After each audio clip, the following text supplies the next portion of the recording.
Welcome to the Accent Training Club podcast, a podcast where I help you harness the potential of your spoken English. My name is Pat. I'm from Toronto, from Canada, and I'm making another great episode on Clubhouse here. However, I've just got a small audience with a couple of regulars. We've got Adriana and Mr. Alexander. However, today I won't be bringing anybody up to speak. I'll just be speaking on my own, to get through this session here nice and quickly.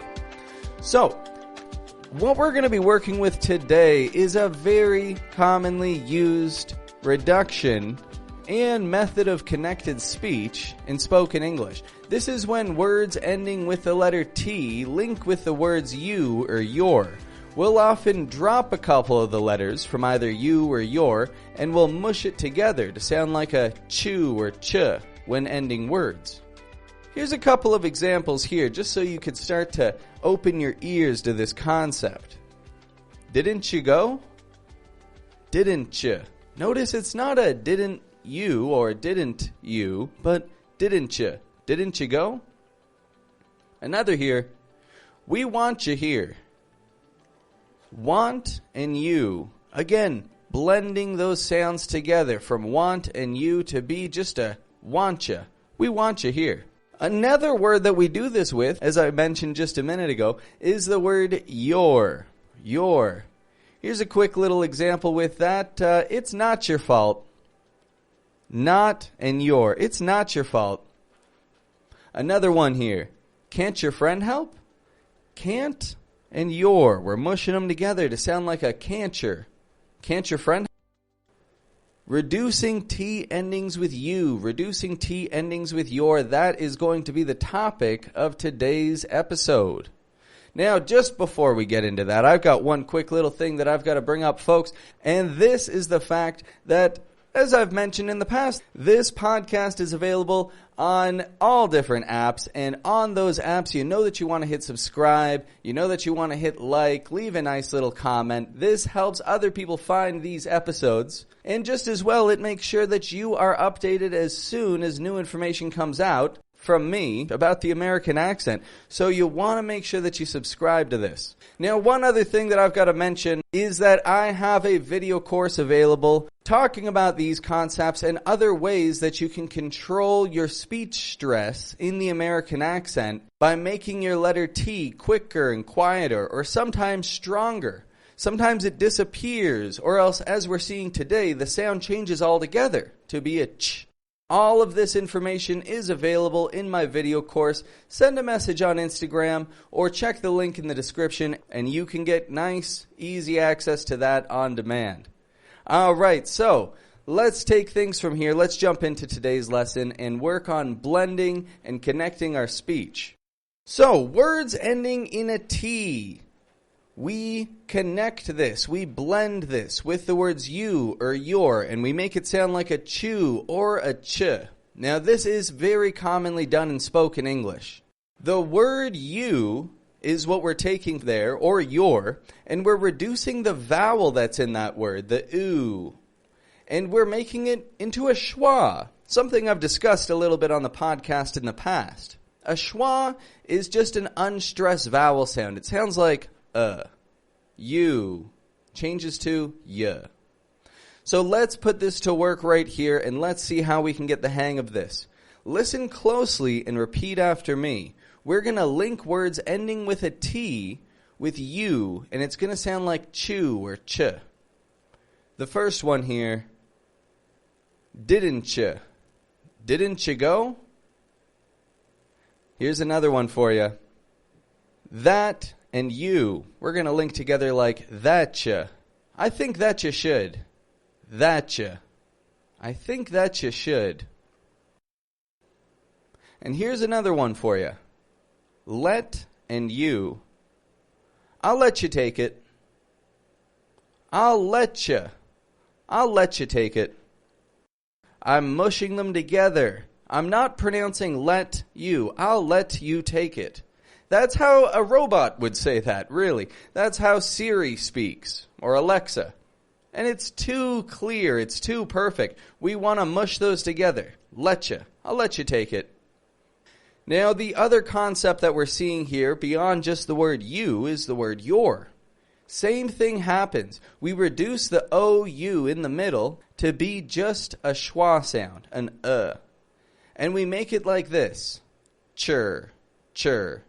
Here's a quick example for you. Rest your eyes. Resture. We're taking that O and U, we're reducing it, and we're taking the word rest and blending it with the y. Resture. Rest your eyes. Now, rest your eyes is just a nice way of saying, take a nap. You know, get some rest. To rest your eyes. Just closing your eyes for a little bit. Here's another one for you. Not and your. Not your. Not your. It's not your fault. Now, I discussed this one a couple minutes ago. Practice that again with me right here. It's not your fault. Not your. It's not your fault. Here's one more for you folks. That and your. Thatcher. I hope that you're all right. I hope that you're all right. Thatcher.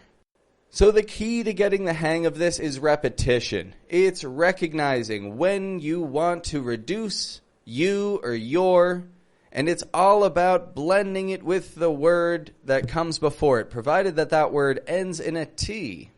Now we've got one last thing that we're going to see here today, folks. One last thing, and then we're going to wrap this one up. As I mentioned, nice, quick, easy lesson, something you can take on the go.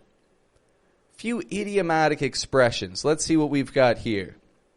Repeat back to me. Lost your. Lost your. Lost your touch. I see you haven't lost your touch with cooking. Or I see you haven't lost your touch playing the piano. Lost your. What does that mean if somebody has lost their touch? Lost your touch. Well, that is to fall behind in a particular skill. It means that you haven't practiced a skill for quite some time and you're not up to par with it. Lost your touch. Here's another one for you here. Betcha. I'll bet you that they'll show up late. Betcha. Bet and you are the two words there, and we're bringing them together to be betcha. This is saying I am very confident about something. I'm confident about whatever it is that I'm saying. It's not a literal wager. You know, a bet is a wager, putting money down and saying I believe that I'm right, and if I'm wrong, you can take my money. That's a bet. But we aren't making a literal wager here. We aren't putting down money. This is just a figure of speech. It's to say, I'm very confident. I'll bet you everybody's going to love this episode. Betcha. Now, I've got one more idiomatic expression for you folks, and then we're going to wrap this one up for today. That's what you get. Whatcha. What and you. Whatcha. That's what you get. That's what you get when you don't sleep early. That's what you get. That's like saying that's the consequence for your actions. That's what you get. These idioms. That's what you get. Lost your touch. Bet you that. Easy enough to work into your daily life. I'm sure you could find some point in your day that you could tell people one of these things. In saying this, repeating it, that's the key to remembering it. Within the next 24 hours, try and tell somebody one of those. Just repeat it. Repeat exactly what I said in a context that suits you. And I can assure you that you will see a huge boost in your ability to recall these. Now, how else can you boost your ability to recall these? Well, you've got to check out the video course, folks. You've got to check out the video course. And if you want to check out that video course, well, there's two ways to go about it. One is you can send me a message on Instagram and I will set you up. I'll set you up with a nice discount link so that you can access that video course, have lifetime access, 4 hours of on-demand video, tons of practice materials, tons of quizzes, things to test your knowledge. And I can assure you that this video course is going to play a major role in developing your use of syllable stress. So check it out. Check the link in the description. Send me a message on Instagram, and I will set you up. Well, thank you very much for tuning in today, and also for my audience here on Clubhouse. Thank you very much for tuning on in.